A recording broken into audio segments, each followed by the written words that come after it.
সকালবেলা উঠতেই আমার শাশুড়ি মা আমাকে বলল যে লাউ দিয়ে একটু আলুর দম বানাও তো। আমি বললাম ঠিক আছে, শাশুড়ি মা খেতে চেয়েছে আর আমি বানাবো না তা কখনো হয়। তেলের মধ্যে আমি আগে থেকে পাঁচফোড়ন, লঙ্কা আর তেজপাতা দিয়ে দিয়েছি। ওতে আলুগুলোকে ভেজে নিচ্ছি। আলুগুলোকে ভাজার সময় একটু নুন আর হলুদ দিয়ে আমি একটু হালকা ভেজে নেব। আলুগুলো ভাজা ভাজা হয়ে গেলে তাতে আমি বাটনাটা দিয়ে দেবো। আর লাউ দিয়ে আলুর দমটা আমি কিন্তু আদা জিরে দিয়ে করব, আদা রসুন দিয়ে না। আর আলুর সাথেই আমি আদা জিরেটা ভালো করে কষে নেব, আলাদাভাবে আমি কষবো না। আলুর সাথেই আমি দিয়ে দিয়েছি, আলুর সাথেই আমি এটা কষবো। ভালো করে এটা কষে নিতে হবে যাতে আদার যে স্মেলটা, আদা জিরেরটা, সেটা যেন না আসে, তবেই কিন্তু খেতে ভালো লাগবে। তো আদা জিরেটা তুলে দিয়ে আমি এতে পরিমাণ মতো হলুদ, নুন, লঙ্কা সব কিছু দিয়ে দেবো। সত্যি কথা বলতে আমার কিন্তু লাউ দিয়ে আলুর দম একদমই ভালো লাগে না। আমার লাউ খেতেই ভালো লাগে না, কিন্তু শাশুড়ি মা খেতে চাইলেন, সেই জন্য আমাকে তো করতেই হবে। সেই জন্য শাশুড়ি মা আমাকে বললো যে আমি লাউগুলো বেছে বেছে খেয়ে নেবো, তুমি শুধু আলুটা খাবে। তো দেখো মশলাটা আমি ভালো করে কষবো। আর এতে একটু সামান্য আমি জল দিয়েছি।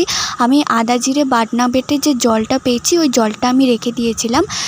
মশলাটা কষেই যেতে হবে, তারপর আমি এতে জল দিয়ে দিলাম। যেহেতু আলুর দম হবে তো একটু ঝোল ঝোল মতো করতে বলেছিলো, সেই জন্য আমি জলটা একটু বেশি দিয়েছি।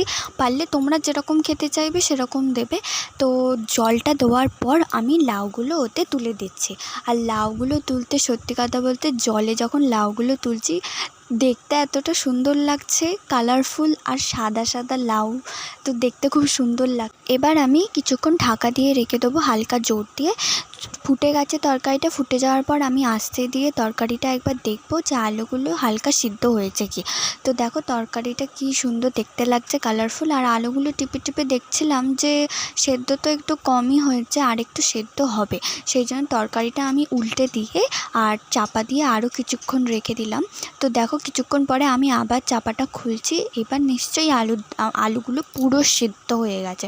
তো দেখো আলুগুলো সত্যি পুরো সিদ্ধ হয়ে গেছে, টিপছি পুরো নরম, পুরো কাটছি পুরো ভেঙে যাচ্ছে আলুগুলো। তো আমি হালকা হালকা কিছুটা আলু আর লাউ ঘেটে ঘেটে দিচ্ছি, কারণ আমার শাশুড়ি একটু ওরকম ঘেটে দিতে বলে যাতে তরকারিটা হালকা গাঢ় হয়ে যায়। তো তোমরাও বাড়িতে লাউর দম অবশ্যই বানাবে।